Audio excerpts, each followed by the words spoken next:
Une véritable humiliation pour Vladimir Poutine. En pleine invasion de l'Ukraine, qui ne se passe pas comme il l'avait prévu, le président de la Russie doit également faire face à d'autres problèmes au niveau international. Lors d'une récente allocution, son ministre des Affaires étrangères, Sergei Lavrov, a affirmé que Adolf Hitler avait des origines juives. Forcément, cette sortie a été fortement reprise par les médias du monde entier.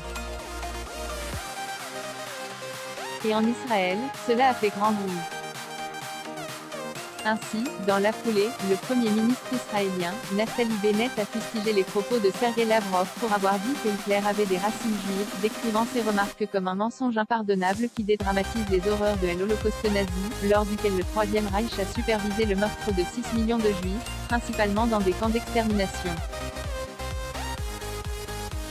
Pour rappel, M. Lavrov a fait ce commentaire après qu'une journaliste lui ait demandé pourquoi la Russie avait décidé de dénazifier l'Ukraine.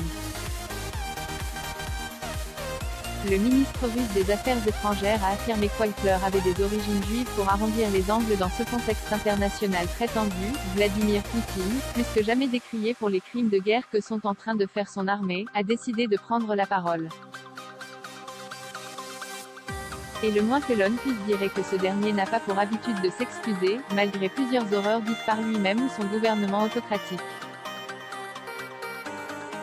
Pourtant, c'est ce qu'il a dû faire. Ainsi, le Premier ministre israélien Naftali Bennett a déclaré jeudi que le dirigeant russe s'était excusé pour les commentaires infondés de Sergei Lavrov sur le dictateur nazi. Après cet appel avec Poutine, Bennett a déclaré qu'il avait accepté les excuses et a remercié le dirigeant russe d'avoir clarifié sa considération pour le peuple juif et la mémoire de l'Holocauste.